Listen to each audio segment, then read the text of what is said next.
is Jordan, which is kind of annoying this question, but now that LeBron is the all-time leading scorer in NBA history with over 39,000 point careers, also ranking top 5 in assists and still climbing rankings in rebounds, blocks, and steals, all while consistently playing 20-plus seasons at an elite level for an old man, winning 4 championships, 4 MVPs, and making 19 All-NBA teams. Who is better, Jordan or LeBron?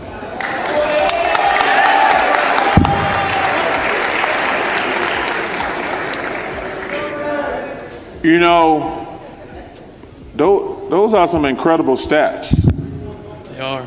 Those are some incredible stats. I'm never going to say anything bad about LeBron, I told you. I think he's the 3rd best player I've ever seen play after Michael and Kobe. It's just different eras. I love LeBron. I'm not going to say anything bad about it. Be in the team's best interest, in your best interest to play all 82. Is that something you've thought about at all since you made the goal? I mean, that's a goal, but we'll see. But I don't. It's something I ain't discussing right now. 1 hour later. Something like this. Is there many things you lean on to try to? And I had a teammate. He says, "You twist your ankle, young fella. Come over and sit with me. You know, this is you need to." I said, "No, man. I'm trying to make a name for myself. There's no way I can sit. You know, I need to get out there and show what I'm capable of. I want to play. I want to win. I want to make an impact." And it's just basketball. At the end of the day, it's just basketball. Does suiting up for all 82 games align with your priorities? Is that something you've actually weighed since setting that target? Sure, I've got eyes on that mark, but we'll see. It's not a conversation I'm having at this moment. Flash forward 60 minutes. Something like that. So, what keeps you pushing? I once had a vet tell me, "Kid, you rolled your ankle. Take a seat next to me. Take a breather." But I told him, "No way. I'm out here to build my legacy. Sitting out isn't an option.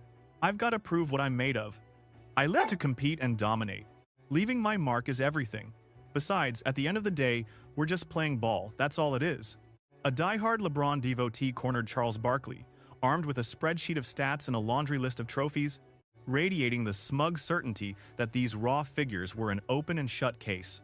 Yet, what followed was a total clinical demolition of his entire perspective. But Barkley wasn't the only one bringing the heat. Michael Jordan broke his silence on national television, delivering words that shattered every pillar of that fan's argument. The cold-blooded part about it? Jordan wasn't even present. He didn't reply to the guy and had zero clue the debate was even happening. His public remarks effectively gutted the pro-LeBron narrative without ever acknowledging the fan's existence. Once you digest what his airness shared regarding his mindset and his take on today's generation, you'll see why a purely statistical defense of King James crumbles when facing those who witnessed both legends in their prime. Rhythmic background track. During a public forum, this guy stepped to the mic to grill Chuck. Ironically enough, his name was actually Jordan. You could sense his preparation. He had that litigious vibe, acting like a lawyer about to drop an airtight closing statement. Then, the data points started exploding out of him like rapid gunfire. 40,000 plus points, crowning him the league's undisputed scoring king. Top 5 in dimes and climbing every other leaderboard. 22 years of dominance, 4 rings, 4 MVP awards, and 21 All-NBA honors. These facts landed like heavy blows, one after another. The room started to rumble because, on paper, that resume looks absolutely untouchable. Going head-to-head with the all-time leader in buckets who also facilitates like a top 5 point guard seems like a fool's errand. Discarding 21 years of elite-level production feels like trying to stop a freight train. The fan finished his pitch and basically dared Barkley to find anyone who could measure up to those credentials. That's when the mood flipped. Chuck paused, wearing the expression of a professor about to school a student who thought they knew it all. Suspenseful audio. Barkley's opening shot stunned the guy because he didn't start by taking a swipe at LeBron. He admitted the stats were mind-blowing and called James a phenomenal talent, one of the best he's ever witnessed. But then he dropped a truth bomb that the most loyal supporters always try to ignore. We're talking about completely different times. I respect LeBron immensely, so no shade here, but he skipped 3 years of university. You can't ignore that gap. Essentially, he got a 3 or 4 year head start on what Michael accomplished. Alright, since you asked, let's get into it. If you want a level playing field, you have to ask, how do Mike's numbers look when you match them game for game against LeBron's? LeBron bypassed the college system entirely to join the pros at 18, while Jordan put in 3 years at North Carolina, giving LeBron a massive advantage in longevity right out of the gate. Every single cumulative stat on James's side includes thousands of buckets, boards, and assists that Jordan never had a chance to log because he was still in school while LeBron was already a pro.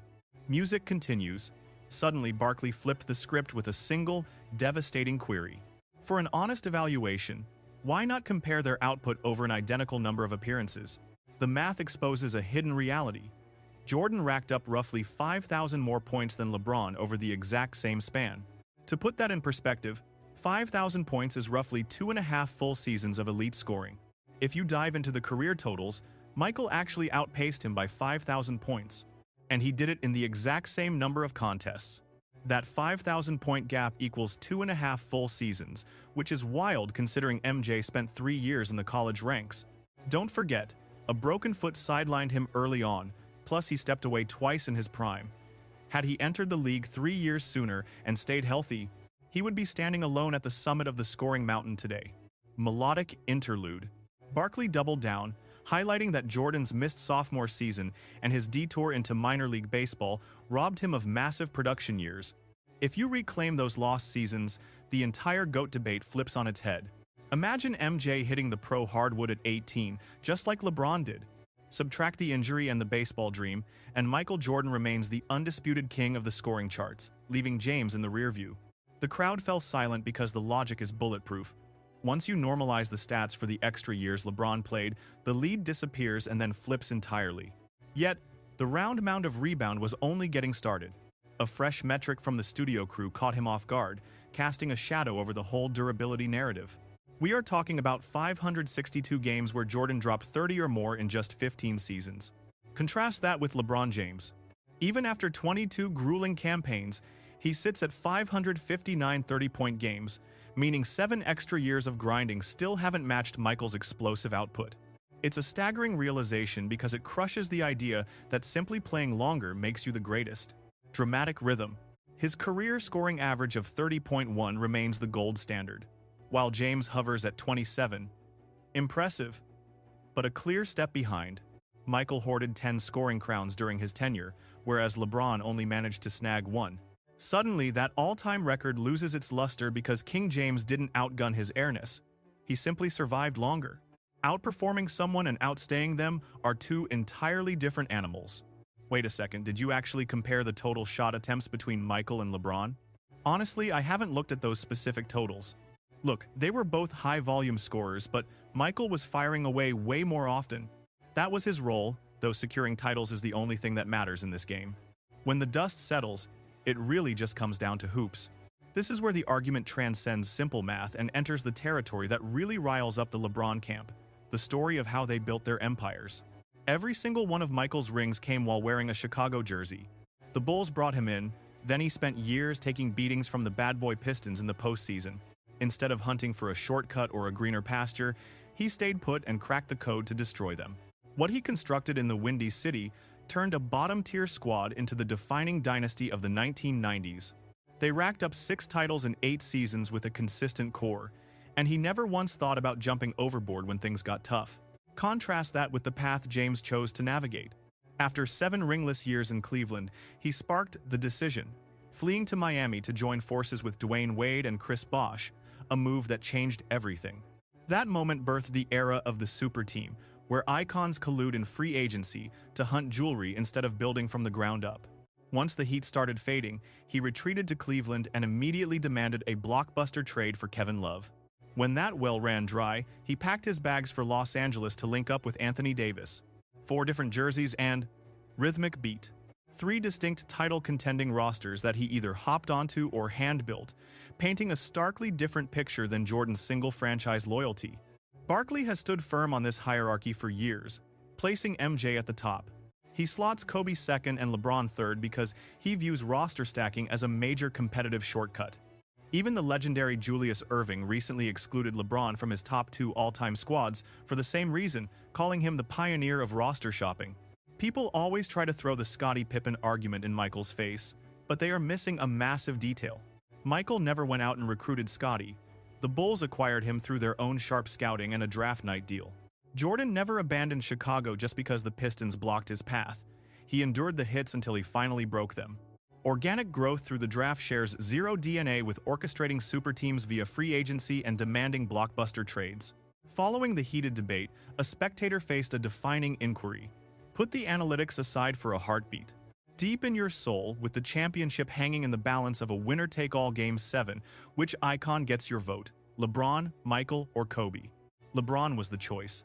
Yet the supporters clung to their guns regardless of Barkley's evidence. Look, when we discuss LeBron, we often liken his style to Magic Johnson. He truly operates as a more versatile triple-threat weapon than Michael ever was. I can concede that. However, answer me this. I need the absolute truth from your gut. If your life depended on a single victory, and you yelled, "I must win this Game 7," would your trust fall on LeBron, Michael, or Kobe when the stakes are highest? LeBron, he fired back. Right. But here is the twist. That specific answer actually bolsters Barkley's point more than it validates LeBron's legacy. Throughout his entire golden era, Michael Jordan never once had to play a Game 7 in the finals. 6 journeys to the ultimate basketball summit, and not a single series went the distance because Jordan annihilated opponents before they could even force a deciding game. 6 rings, 6 finals MVPs, and a flawless reputation under the bright lights. His 1993 performance against Phoenix yielded a 41-point average. And no, that statistic is not a typo. LeBron's history in the finals paints a separate reality, though reaching that stage 10 times is a monumental feat in itself. Yet, 6 of those quests ended in defeat, including 3 heartbreaks against the Warriors. A 4-6 record equals more silver medals than gold.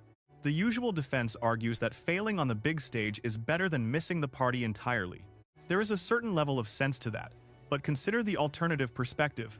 Jordan arrived 6 times and walked away a champion every single time. No one could ever label him a loser at the summit because he utterly refused to accept anything less than victory when the world was watching. NBC recently resurrected its basketball coverage after 20 years away and scored a massive victory by convincing Michael Jordan to return. Not as a competitor, for obvious reasons, but as a premier analyst for their television team. Jordan is essentially a phantom these days, rarely speaking publicly unless it involves his brand or a business deal. Pure basketball analysis from him is a unicorn. When the network announced he would be sharing his insights, the world tuned in.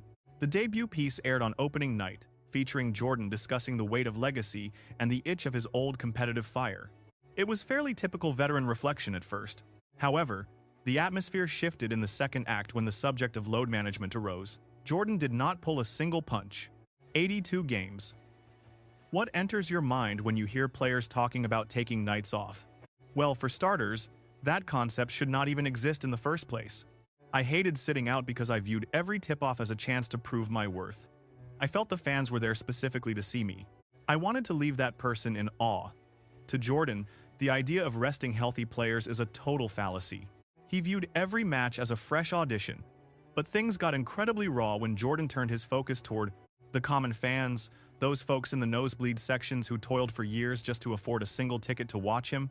Those people were his heartbeat, and he refused to fail them because the game was about far more than his personal fatigue.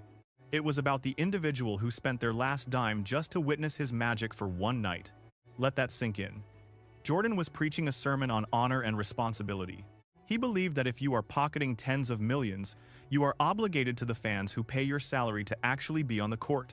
He was adamant. If your body is functional, you lace up your shoes. No excuses, no rest, no exceptions. Forget nights off. Then Jordan dropped a bombshell about a legendary detail that has completely vanished from the modern basketball era. His famous love of the game clause permitted him to engage in behavior that would be considered suicidal by today's corporate standards. If he was cruising along and spotted a local playground game, he could literally park the car, hop out, and join in. He could play, and if he suffered a career-ending injury on that concrete, his multi-million-dollar contract remained 100% guaranteed. How exactly did that pure obsession for the sport fuel his? Reflecting on my career? That soul-deep devotion was my foundation. I possessed a unique contractual rider, something virtually unheard of in today's professional landscape. I am absolutely certain modern agreements completely omit that specific freedom where, imagine a love for the game mandate. If we were driving and I noticed a few guys playing at a random neighborhood court, I could jump into that action. Even if an injury occurred, my entire salary remained fully protected. My obsession ran so deep that I refused to let anyone restrict my chance to compete whenever I wanted. Ultimately, it remains a simple sport. Nothing more, nothing less. Just pure hoops. Post your opinions below. Does James's enduring career truly rival the sheer force of Count Fire Mike's prime dominance? Or does an unblemished championship record settle this GOAT discussion forever? Click that like icon if this analysis shifted your view. Make sure to subscribe because we are only just starting to reveal truth behind legendary hoops rivalries.